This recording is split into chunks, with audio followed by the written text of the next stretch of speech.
10টি স্বপ্ন দেখলে আপনাকে বুঝতে হবে আপনার উপর বিপদ আসতেছে।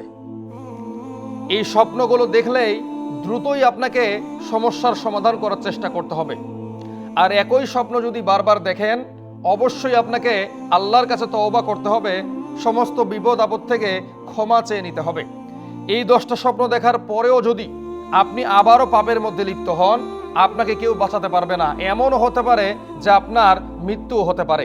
1 নাম্বার হচ্ছে, আপনি যদি নিজেকে আগুনে পুড়তে দেখেন বা বারবার আগুন দেখেন, তাহলে বুঝতে হবে ভয়ঙ্কর কিছু আপনার জন্য অপেক্ষা করছে। 2 নাম্বার হচ্ছে, আপনি যদি দেখেন আপনাকে সাপ বা বিচ্ছু কামড়াচ্ছে, সাপ বা বিচ্ছু আপনাকে সবল দিচ্ছে, তাহলে কি করবেন? দ্রুতই তওবা করেন, আল্লাহর কাছে ক্ষমা প্রার্থনা করেন। বুঝতে হবে শত্রু আপনার পিছনে লেগে গেছে। 3 নাম্বার হচ্ছে, আপনি দেখছেন যে আপনি পানিতে ডুবে যাচ্ছেন বা আপনার নিকটস্থ কেউ পানিতে ডুবে মারা যাচ্ছে, বা পানিতে কোনো একজন ব্যক্তি হারিয়ে গেছে, তাকে খুঁজে পাওয়া যাচ্ছে না। বুঝতে হবে ভয়ঙ্কর বিপদ সামনে অগ্রসর হচ্ছে। 4 নাম্বার হচ্ছে, আপনি দেখতে পাচ্ছেন আকাশের মধ্যে কিছু আগুন জমা হয়ে আছে, বা আকাশের মধ্যে একটা আগুনের গোলা উড়ে যাচ্ছে, বা উপর থেকে আগুন পড়তেছে। বুঝতে হবে ভয়ঙ্কর লক্ষণ, ভয়ঙ্কর আলামত, সাবধান হতে হবে। 5 নাম্বার হচ্ছে, আপনি দেখতে পেলেন একটা কালো প্রাণী, কালো কুকুর, কালো বিড়াল, এগুলো হচ্ছে জিনের আলামত। যখন কোনো ব্যক্তিকে জিন ক্ষতি করতে চায় বা জিন আসর করে, তখন সে কালো প্রাণী, কালো কুকুর বা অন্য কিছু দেখে, তো আপনাকে সাবধান হতে হবে। 6 নাম্বার হচ্ছে, আপনি যদি দেখেন আপনি কবরে শুয়ে আছেন, অন্ধকারে শুয়ে আছেন, বা কবর থেকে আপনাকে কেউ ডাকছে, তাহলে কি করতে হবে?